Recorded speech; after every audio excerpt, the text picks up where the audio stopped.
અમદાવાદમાં ગંદકી ફેલાવતા એકમો સામે તંત્રની લાલ આંખ। સાબરમતી વિસ્તારમાં 5 એકમોને અમદાવાદ મ્યુનિસિપલ કોર્પોરેશને સીલ કર્યા છે। ઈડબ્લ્યુએસ આવાસની સ્કીમને પણ નિયમોના ભંગ બદલ સીલ કરવામાં આવી છે। એએમસીએ સીલની કાર્યવાહી કરી 2.75 લાખનો દંડ ફટકાર્યો છે।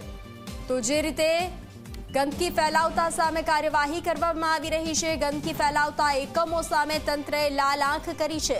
સાબરમતી વિસ્તારમાં 5 એકમોને અમદાવાદ મ્યુનિસિપલ કોર્પોરેશને સીલ કર્યા છે। ઈડબ્લ્યુએસ આવાસની સ્કીમને પણ નિયમોના ભંગ બદલ સીલ કરવામાં આવી છે। અમદાવાદ મ્યુનિસિપલ કોર્પોરેશને સીલની કાર્યવાહી હાથ ધરી છે। ગંદકી કરનારા એકમો સામે અમદાવાદ મહાનગરપાલિકા તવાઈ બોલાઈ રહ્યું છે।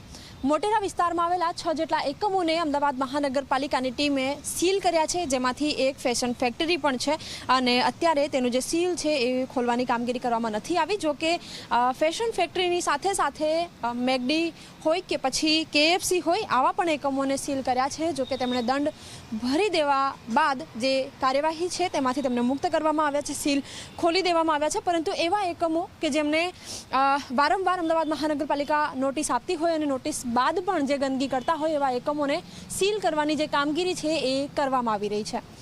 કેમેરામેન ઉમેશ પરમાર સાથે સપના શર્મા, ઝી 24 કલાક, અમદાવાદ।